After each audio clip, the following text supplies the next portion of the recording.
Oh, the 70s. From tan and gray suits to VHS versus Betamax to the birth of the summer blockbuster as we know it today, the 70s were a decade that changed how we think of and watch movies going forward. We've already covered why movies from the 80s and the 90s and the 2000s look and feel the way they do, so in this video we're rolling back the clocks and talking about the 70s and why movies from that decade have that certain look and overall feel to them. So let's not waste any more time and jump right into it. You talking to me? Talking to me? During the 70s, there were a few types or genres of movies that basically defined the decade. The first that come to mind are crime dramas. The Godfather, Mean Streets, Dog Day Afternoon, Taxi Driver, Dirty Harry, and A Clockwork Orange are just some examples. These films had a more realistic, darker, and grittier tone to them than those from the 60s, and a lot of movies from this genre had a big focus on the anti-hero being the protagonist. We couldn't figure out why this was such a popular genre during that decade, but if I were to guess, it's most likely a result of two main reasons. One, during the 70s, people, especially in the United States, were more cynical and less trusting of the government because of the Vietnam War and some recent shady situations. And two, success breeds success. In the early parts of the 70s, we saw a lot of films that are absolutely iconic coming out that most likely had an influence on other directors during that decade. The 70s were also a decade where Asian cinema began to hit the mainstream in America. Traditional Hong Kong martial arts films were a staple in Asian cinema during the early 1970s, and with the rise in popularity of Bruce Lee, who is arguably the greatest martial arts icon, at least on the big screen, their popularity skyrocketed. Most of Bruce Lee's greatest films came out during this time. The Way of the Dragon, Game of Death, Fists of Fury, and Enter the Dragon are just some of the incredibly successful Bruce Lee films that came out during the 70s that propelled Hong Kong martial arts into the mainstream. The influence of his movies are still felt to this day. There was also a trend where films were becoming more sentimental, and although most of these came out near the end of the decade, Annie Hall, Goodbye Girl, An Unmarried Woman, Julia, and International Velvet are just a few of the films that took this more sentimental approach. But we can't talk about the 1970s without discussing the horror genre. During this decade, the horror genre matured and became much more lucrative. I was looking at a list of good 1970s horror films when doing research for this video and was shocked to see the sheer number of great films on the list. We have the classics such as The Exorcist, The Omen, Halloween, Texas Chainsaw Massacre, and The Hills Have Eyes, among many, many more. But we also saw some films that we might not consider to be traditional horror movies that came out and changed the landscape of Hollywood going forward. Films like Jaws and Alien, but especially Jaws. Jaws wasn't only responsible for instilling the fear of sharks in millions of people, it is often referred to as the first true summer blockbuster. Jaws could be seen as single-handedly starting a new era in Hollywood that some consider to be the real golden age of Hollywood. An era where going to the movies was no longer just a nice way to be entertained for a few hours, but instead where movies were looked at as major cultural events and one of the primary forms of entertainment. It also launched Steven Spielberg, who is one of the most iconic and influential directors out there, into the stratosphere. 1977 Star Wars had a similar impact on the film industry and also helped usher in the decade of the blockbuster. Star Wars was even bigger than Jaws. These two films, along with 1978's massively successful Superman, kicked off an era where movies extended their reach past the silver screen. An era where franchises and merchandise brought in as much and sometimes even more money than the original film. And although this has fallen off a bit recently because of the rise of video games, we still feel the effects of this today. And for what it's worth, video games are just another form of merchandise for a film. I love the smell of napalm in the morning.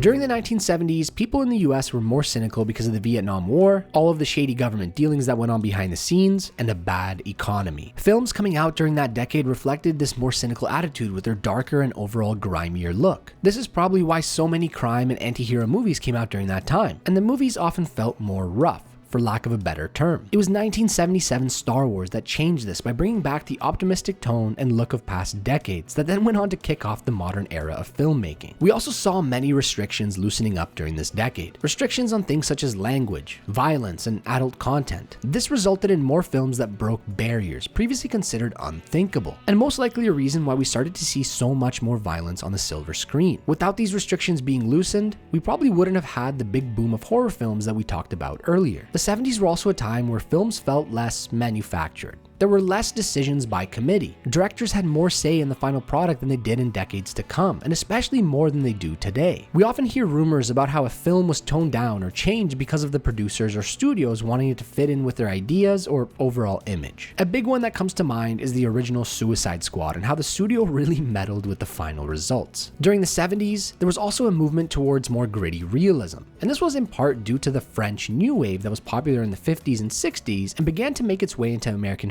filmmaking throughout the 70s. This new wave focused a lot on realism, handheld photography, and a grittier overall aesthetic. Films like Taxi Driver, The Exorcist, and Mean Streets are often cited as being heavily inspired by the French New Wave. Many iconic films in later decades took inspiration from this movement. Films such as Pulp Fiction, Lost in Translation, and Reservoir Dogs, just to name a few. But it was the 1970s that kicked it off by pushing it into mainstream Hollywood.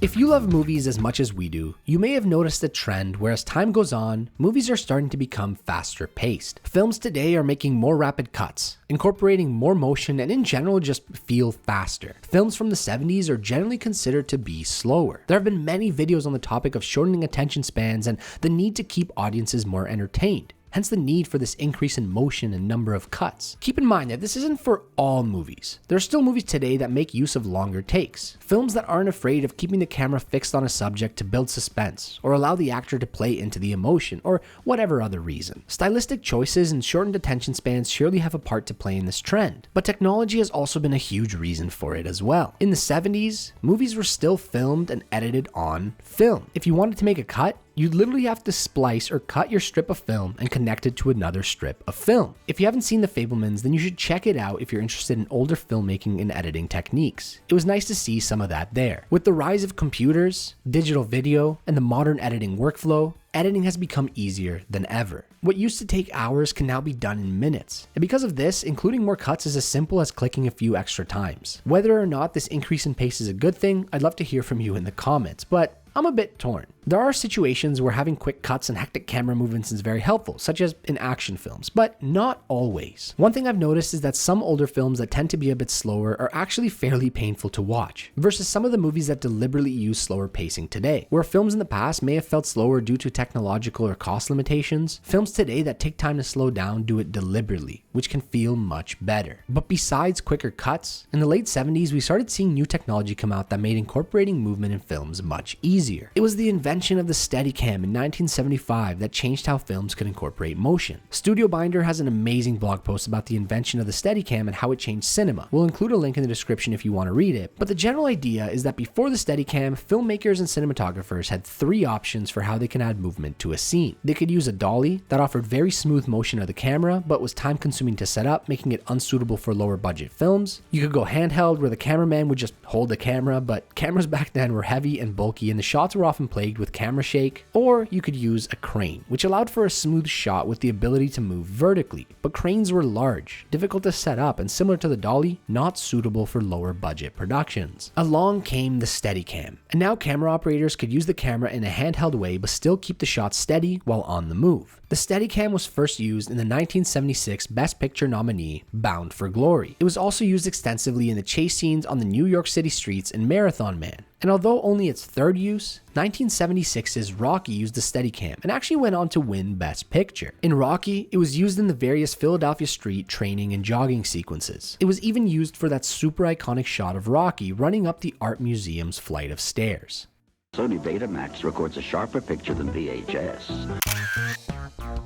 Films from the 70s have a very grainy look to them that in my opinion actually adds to their overall charm. But why the grain? Well, there are a few reasons that contributed to it. The 1970s are when the transition from black and white to color was considered to be complete. And although this category of film stock had made significant advancements already, it was nowhere near where it was when the transition to digital started in the late 90s and throughout the 2000s. Film during that time was much less sensitive to light, and with the trend of using natural lighting as much as possible, this lack of sensitivity resulted in visual noise. Even the best cameras today will suffer from visual noise, albeit for different but similar reasons we won't go into this video. Over the next few decades, film stock technology would keep advancing, resulting in a reduction in noise. Lighting and editing techniques also changed in future decades to improve on this further, but this visual noise is one of the reasons 70s films look and feel different. We also can't talk about the 70s without talking about a huge advancement in film that changed how we watch, or should I say, listen to movies: Dolby sound. In 1971, A Clockwork Orange released, and it was the first film to use Dolby noise reduction. But supposedly, a lot of the benefit from using Dolby was lost when it released with a standard optical soundtrack. Up until the 70s, audio tracks had changed very little since the 1930s. Sound engineers had to do a lot of futzing around with audio tracks to make them sound half decent in theaters. But with this new focus on improving the audio quality of movies, audio started to advance at a rapid pace. I don't have anything to prove this, but I actually think these improvements in audio were one of the main reasons blockbusters with big explosions and high quality effects took off like they did in decades to come. But what does all of this noise reduction jargon actually mean?